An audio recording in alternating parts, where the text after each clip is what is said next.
किसान भाइयों नमस्कार। नमस्कार। आज हम धान के खेत में हैं। काफ़ी जगह धान की रोपाई हो रही है और जो लोग अगैती धान की फसल किए थे उनकी रोपाई हो चुकी है। जी। तो धान की फसल ज़्यादातर लोग संकर प्रजातियां बोते हैं जी। और उस संकर प्रजातियों में पोषक तत्वों की बहुत ज़रूरत पड़ती है। जी। देसी प्रजातियों में उतनी पोषक तत्वों की ज़रूरत नहीं होती थी जितनी की संकर प्रजातियों में ज़रूरत होती है। जी। तो धान की फसल की जब आप रोपाई करें उसके पहले आप डीएपी और पोटास को जब आखिरी जुताई करें उस समय मिला दें। लेकिन एक बात आती है, अभी बता रहे थे कि जो है लेबर नहीं तैयार होते, लेबर नहीं तैयार होता है, लेबर नहीं तैयार होते कि पैर खराब हो जाते हैं, पैर खराब हो जाते हैं। तो आज विकल्प के रूप में कार्बनिक खादें आ गई हैं। यदि आप अपनी रोपाई के पहले आप नहीं डीएपी और पोटास लगा पाए हैं तो जब आपकी फसल रोपाई के 4-5 दिन की अवस्था पे हो जाए उस समय आप पहले तो ये करेंगे कि खरपतवारों के नियंत्रण के लिए वीडीसाइड का इस्तेमाल करेंगे। उस समय जो है रोपाई के 3-4 दिन बाद किसी वीडीसाइड दवा का आप स्प्रेइंग करके और पानी भर दें, 10-12 घंटे पानी भरा रहे। तो चूँकि खरपतवार ऐसे हैं कि वो पौधे के प्रति स्पर्धा करते हैं, ज़्यादा जमते हैं, तो पौधा उतना ग्रोथ नहीं कर पाता धान का। तो इसलिए खरपतवार नियंत्रण करना ज़रूरी है। और जहाँ खेत में पुरानी घासें जैसे छूट गई हैं जुताई में तो उनको खुरपी की सहायता से निकाल देना चाहिए। तो इस तरह अपनी खरपतवार मुक्त फसल रखनी चाहिए। और जैसे कि हमने कहा कि ये संकर प्रजातियां हैं, इनमें पोषक तत्वों की भरपूर आवश्यकता होती है।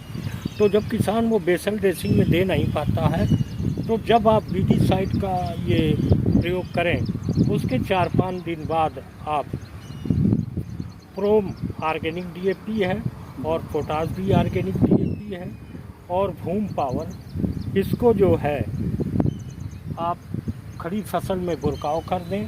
किसान भाइयों को ये ध्यान रखना चाहिए कि जितने समय की वैरायटी हो, जैसे 4 महीना की वैरायटी है तो पौध जो है 4 सप्ताह के अंदर लग जानी चाहिए। जैसे वैरायटी है 3 महीना की है तो 3 सप्ताह के अंदर जो है पौध लगा देना चाहिए, जिससे टेलरिंग अच्छी होती है, वेजिटेटिव ग्रोथ भी अच्छी होती है और इसके अलावा कल्लों का फुटाव भी बहुत अच्छा होता है। रोपाई के 25 से 35 दिन की अवस्था तक धान की वेजिटेटिव ग्रोथ होती है, कल्लों का विकास होता है। तो ये जो रोपाई के बाद के 30-35 दिन हैं ये बहुत महत्वपूर्ण रखते हैं। तो इस समय आप अपनी धान की फसल को जो है पोषक तत्वों का विशेष महत्व रखें। तो जैसा कि हमने बताया कि आप जो है रोपाई के 5-6 दिन बाद आप डीएपी, पोटास, यूरिया, जिंक जैसे हैं, सल्फर जैसे हैं, इसका आप बुरकाव कर दें और पानी भर दें। फिर 3-4 दिन बाद जब फिर पैर सहने लगे खेत में तो उस समय चूँकि फसल को 16-17 पोषक तत्व चाहिए, इनकी पोषक तत्वों की पूर्ति आवश्यक है। तो इसके लिए आप क्या करेंगे, ग्रो और नाइट्रोकिंग ये 2 हैं, इसमें सारे पोषक तत्व हैं, एमिनो एसिड है, ह्यूमिक एसिड है, एंजाइम है, मिनरल्स हैं, विटामिन्स हैं।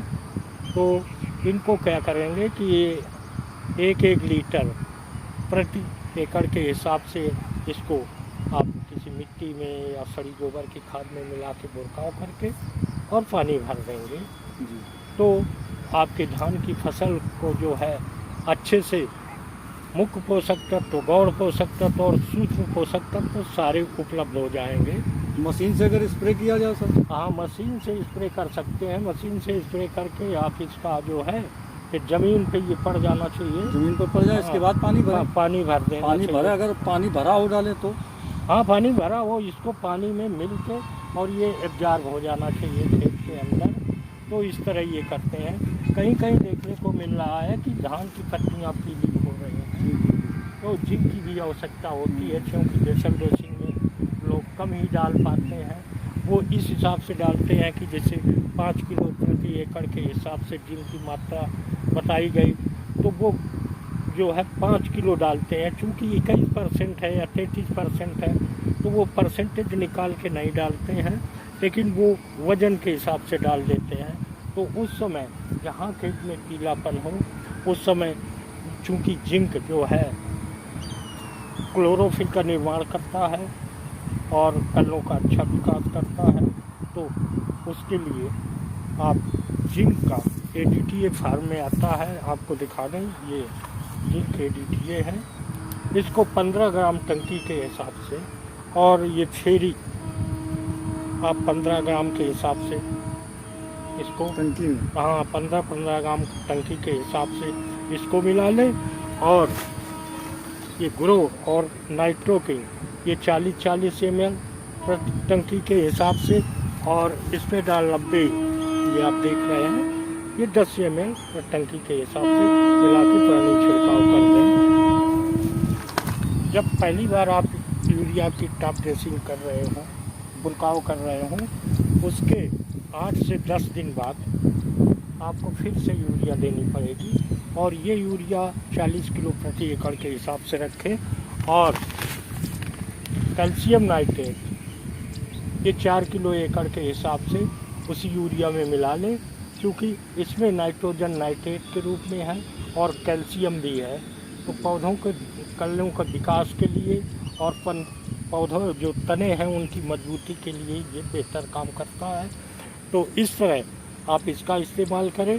और फिर जब आपकी फसल रोपाई के करीब 55 दिन की अवस्था पे हो गई हो, तो फिर एक बार आप ग्रो और नाइट्रोकिंग के साथ आप अमोनियम फास्फेट 1261 वो भी आपको 25 ग्राम प्रति टंकी लगेगी, तो उसकी आप टॉप ड्रेसिंग कर दें। तो ये 2-3 बार आप इसकी टॉप ड्रेसिंग करते रहेंगे, और 2 बार यूरिया का आप इस्तेमाल कर दिया, तो फसल की वेजिटेटिव ग्रोथ अच्छी होगी।